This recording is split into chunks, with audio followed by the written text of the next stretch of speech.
Bonjour Anthony, vous allez bien? Oui. Du coup, j'ai eu votre message, vous êtes retourné à la piscine Oui, quand on s'est vu. finalement, j'ai senti que je pouvais y aller. Donc les SAMSA, ce sont des services d'accompagnement médico-sociaux pour adultes handicapés.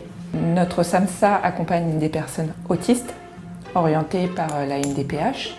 La mission du service, c'est d'accompagner les personnes dans la construction de leur projet de vie, rechercher un travail, rechercher un logement, une activité de loisir. L'objectif, c'est pas de les accompagner toute leur vie, mais de les accompagner le temps qu'ils ont besoin de nous. Parce que c'est vrai qu'au tout début, votre demande, c'était de faire de l'aquagym. Donc ça, vous en avez fait plusieurs séances. Et c'est un sport complet aussi. Bonjour. Bonjour Paul, Ça va bien? Oui. Tu Et vous? peux rentrer? Oui, il n'y a pas de problème. Dans mon cas, j'ai pas mal de difficultés sur le quotidien, donc c'est dur parfois de mettre un grand truc. Parce qu'en fait, c'est plein de petits trucs qui m'empoisonnent au quotidien, Le service, en fait, a pour mission de travailler sur l'insertion en milieu ordinaire et on va l'amener à faire valoir ses droits. L'objectif aussi, c'est de ne pas créer de dépendance au service, mais d'amener la personne à savoir faire les choses toute seule. Là, pour l'instant, je suis simplement en salle de sport. C'est vrai que ça me permet de faire du sport à peu près n'importe quel moment de la journée. Si je fais une crise d'anxiété, si j'arrive à me décoller et à aller faire du sport, ça permet de la calmer directement. Mais bon, il faut quand même arriver à la salle de sport. C'est une équipe de 3 professionnels qui va accompagner l'adhérent au travers d'entretiens individuels avec la personne. Faire 2 mois dans une entreprise déjà et après j'ai trouvé un service civique dans une école maternelle. J'aide les instits à habiller les enfants, à faire les parcours. Là je suis dans un club de badminton. Même si je ne fais pas de compétition, je suis en loisir. Donc l'équipe est composée d'un directeur et d'un chef de service, d'un infirmier, d'un psychologue, de 2 éducateurs spécialisés et d'un moniteur éducateur.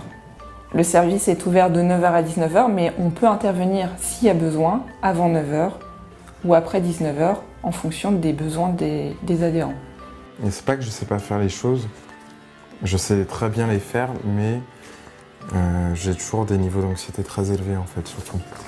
Le résultat, ça m'énerve contre moi parce que je me rends compte que je suis capable d'avoir un travail, je souhaite vraiment trouver un travail parce que, c'est pas que je m'ennuie, mais j'ai besoin de faire quelque chose, quoi. On peut aider la personne à rechercher un logement en l'aidant à constituer des dossiers de demande de logement. On peut aussi faire de la médiation avec les voisins.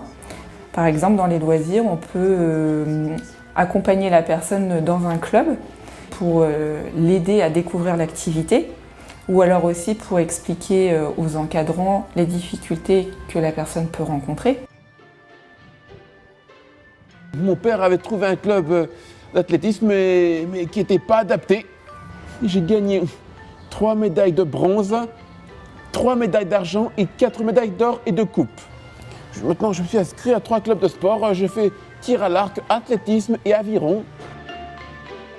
Cette activité de loisir, nous, en fait, on la voit vraiment comme éducative dans le sens où la personne va respecter des horaires, va apprendre aussi à gérer des relations sociales, va apprendre à gérer des règles qui sont des bases qu'on peut transférer dans le cadre d'un emploi.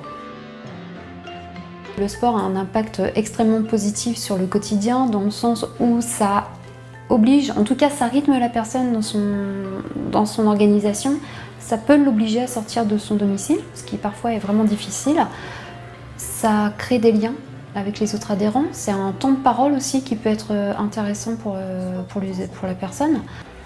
Pour pouvoir rechercher un travail, pour pouvoir faire son sport, il faut que la personne sache organiser son temps. Donc du coup, on amène l'adhérent à trouver l'outil qui lui correspond.